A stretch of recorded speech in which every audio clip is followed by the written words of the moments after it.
देश आज गणतंत्र दिन मना रहा है, लेकिन क्या आपको पता है कि पूरे देश में उस वक्त एक ऐसी रियासत थी जब सरदार पटेल ने राजा रजवाड़ाओं से कहा कि वो भारत में शामिल हो जाए, तब ये प्रांत के राजा ने सबसे पहले सरदार पटेल को कहा कि हम लोग भारत के साथ शामिल होने के लिए तैयार हैं।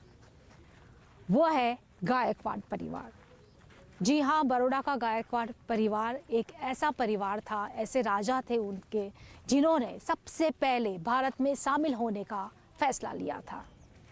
आज हम बात करेंगे इसके बारे में बड़ौदा के राजा समरजीत सिंह और उनकी पत्नी राधिका राजे जी से। आप दोनों का स्वागत है। Happy Republic day. Thank you, आप सबको भी हैप्पी रिपब्लिक डे। तो जैसे कि आज रिपब्लिक डे है, पूरा देश मना रहा है, तो थोड़ा हम इतिहास की बात करते हैं।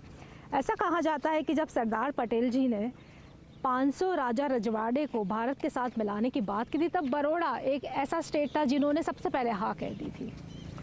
जी हाँ, बड़ौदा एक प्रोग्रेसिव स्टेट था। सयाजीराव महाराज जिन्होंने ये शानदार महल बनाया, उनकी इच्छा थी कि जल्दी में जल्दी से ब्रिटिश राज ये देश से निकल जाए और एक इंडिपेंडेंट इंडिया बाहर निकले, क्योंकि जिस तरह से ब्रिटिश चला रहे थे और फ़ायदा ले रहे थे देश का, और लोगों को उसमें बिल्कुल जिस तरह से लोगों को ट्रीट भी किया जा रहा था, उन्होंने समझा कि इससे बाहर निकलने के लिए ब्रिटिश को हिंदुस्तान छोड़ने की आवश्यक ज़रूरत थी। और इसीलिए वही सेंटिमेंट लेके आगे जब सरदार पटेल को ये जवाबदारी सौंपी गई थी सभी राज्यों को जोड़ने के लिए, तब वे बड़ौदा आए थे। बड़ौदा एक 21 गन सैल्यूट का स्टेट था। 5 गन सैल्यूट स्टेट थे, उसमें से एक बड़ौदा भी था 21 गन सैल्यूट का। और गुजरात और सौराष्ट्र में सबसे ज़्यादा राजवी परिवार थे, स्टेट थे। और सरदार पटेल ने जब महाराजा प्रताप सिंह को अप्रोच किया उसी समय कि अगर जो बड़े स्टेट एक नए इंडियन यूनियन में आ जाए तो जो छोटे छोटे स्टेट है वो अवश्य बिल्कुल पीछे पीछे आएंगे। और वही हुआ, जब बड़े स्टेटों ने एक दिशा दी, दूसरे स्टेट काफ़ी जो छोटे छोटे थे वो काफ़ी पीछे पीछे एक वही समझ से आगे बढ़ के एक नए हिंदुस्तान के लिए जुड़े उस समय। और जैसे कि हम इतिहास में पढ़ रहे थे कि डॉक्टर बाबा साहेब आम्बेडकर, जिसको पूरे देश में काफ़ी लोग मानते हैं, महाराष्ट्र से आते हैं, और ये कहा जाता है कि उनको फेलोशिप भी उस ज़माने में राजा साहब ने दी थी। तो कैसे उनके संपर्क में वो आए थे? ऐसा सुनने में आता है कि जब वो एक छोटे ही बालक थे, तब उनको बम्बई में, जहाँ पे बड़ौदा का महल था, वहाँ पे सयाजीराव से मिलने एक ये छोटे बच्चे को लाया गया था कि ये बहुत ही तेज़ और विद्वान बच्चा है, पर इसको पढ़ाई का और शिक्षा का मौका नहीं मिल रहा है, उसको क्लास में बैठने का मौका नहीं मिल रहा है, उसको एकदम ही एक तुच्छ व्यवहार किया जाता है। और तो उसी तब से ही उन्होंने उनका शिक्षण का ज़िम्मा अपने ऊपर लिया।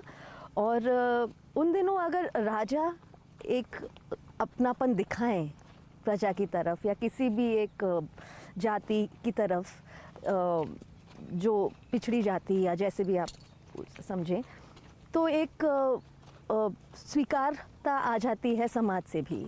और यही चला उनका सिलसिला। सो उनका चाइल्डहुड से ही उनका एजुकेशन का ज़िम्मा महाराजा सयाजीराव ने और बड़ौदा स्टेट ने लिया। और फिर आगे जाके जो उन्होंने इंग्लैंड में पढ़ा और अमेरिका में पढ़ा, वो पूरा श्रेय सयाजीराव महाराज को। सी औरबिंदो का भी काफ़ी नाता रहा है बड़ौदा से। जी हाँ, सयाजीराव का एक ख़ास बात थी उनकी कि ये कहीं कहीं से भी पूरे देश से विदेश से ये हीरे ले आते थे, और औरबिंदो उसमें से एक थे। औरबिंदो उनके एक प्राइवेट सेक्रेटरी की तरह पहले आए सयाजीराव महाराज के, और उसके बाद सयाजीराव महाराज ने उन्हें पहला बड़ौदा कॉलेज का एक प्रिंसिपल भी बनाया। अभी भी महाराजा सयाजीराव यूनिवर्सिटी में उनका जो ऑफिस है, अभी भी वहाँ कोई बैठता नहीं। अभी भी मेन डोम के वहाँ एक उनका छोटा सा ऑफिस है। वहाँ से ही महाराजा सयाजीराव यूनिवर्सिटी एक ग्रो हुआ, उसे बढ़ती गई, जो कॉलेज से एक यूनिवर्सिटी बन गई उसी समय। उसके बाद ऑरोबिंदो ऑरोविल चले गए और काफ़ी कुछ हुआ, लेकिन काफ़ी जब वो सेक्रेटरी थे प्राइवेट, तो काफ़ी इंटरेक्शन था सयाजीराव महाराज के साथ। काफ़ी सारे सयाजीराव महाराज के वो स्पीचेस भी लिखते थे उसी समय इंग्लिश में।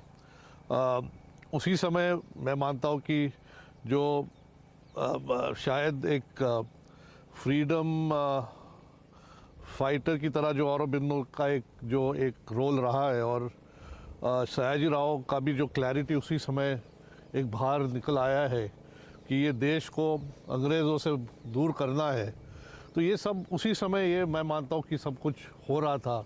क्योंकि महाराजा सयाजीराव ने बाहर भी लेटर ऑन जो उनकी लाइफ में, क्योंकि स्कॉटलैंड यार्ड उनके पीछे थी, लोगों को मालूम नहीं कि ब्रिटिशों ने उनके पीछे स्कॉटलैंड यार्ड लगाई थी कि इन्हें कैसे भी करके इन्हें पकड़े और इनको राजा की तरह से निकाल दे, क्योंकि ये फ्रीडम फाइटर्स को सपोर्ट कर रहे थे उसी समय। वहाँ बाहर बैठ के, इंग्लैंड में बैठ के उन्हें फ्रांस में मिलते थे, दूसरे विदेशों में मिलते थे, लेकिन उनके जाल में कभी आए नहीं सयाजीराव महाराज। और उनका ये बिल्कुल एक देन था ये देश के लिए, मैं समझता हूँ। पंडित राजा रवि वर्मा के बहुत सारे ओरिजिनल पेंटिंग्स इस महल में है, और करीब 12 साल तक जो है वो यहाँ राजा जी के संपर्क में थे। उस वक्त के कई सारे उन्होंने पेंटिंग्स बनाई, जैसे सबसे बड़ी फेमस पेंटिंग जो लक्ष्मी और सरस्वती की जो है वो भी यहाँ पर है। तो आपने उनकी आर्ट्स को कैसे रिवाइव किया है अभी? हमने उनकी याद और उनकी आर्ट को अपने हद तक हम उनके मेंटेन कर सकते हैं वो किया है। और उनकी जो प्रतिमा है उनको हमने अब हम डिजिटाइज करके कैनवस पे प्रिंट करते हैं, इसको लोगों को लगे कि कुछ वो अपना एक रवि वर्मा का एक टुकड़ा, एक आर्ट का हिस्सा अपने साथ घर ले जा सके। और उनकी सिग्नेचर सर्टिफिकेट पे है जी जी, काफ़ी लोग ले जाते हैं और वैल्यू करते हैं। और मेरी तो खैर एक छोटी सी सिग्नेचर है एक सर्टिफिकेट पे, लेकिन जो कला थी रवि वर्मा की, और एक सोचना आज के दिनों में कि कोई एक आर्टिस्ट को उसी समय 11-12 साल यहाँ रखना, और उन्हें पूरा एक महल एक तरह से सौंप दिया गया था कि इसकी दीवारें पे पूरे आपके पेंटिंग लगेंगे। तो बिल्कुल सयाजीराव महाराज को भी जो रवि वर्मा का उसी समय जो उनकी कला थी, उनकी आर्ट थी, उनकी जो जिस प्रकार का उन्होंने कला किया, तो उनको बहुत खूबसूरत लगा। किसको मालूम था 100 साल बाद ये रवि वर्मा क्या होंगे, आज उनकी आर्ट की वैल्यू क्या होगी। लेकिन आर्ट एक ऐसी चीज़ होती कि जब आप देखते हो अच्छा दिखता है तभी आप उसे परसू करते हो, प्रमोट करते हैं। तो सयाजीराव ने यही किया।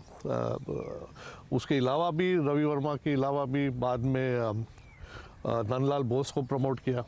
हमारे जो हमारे कीर्ति मंदिर है, जो हमारी छतरी है जो बड़ी है, उसमें नंदलाल बोस का एक म्यूरल, बहुत शानदार म्यूरल है वहाँ पे। अभी वक्त एक छोटे से ब्रेक का। ब्रेक के बाद हम बात करेंगे इस महल के बारे में।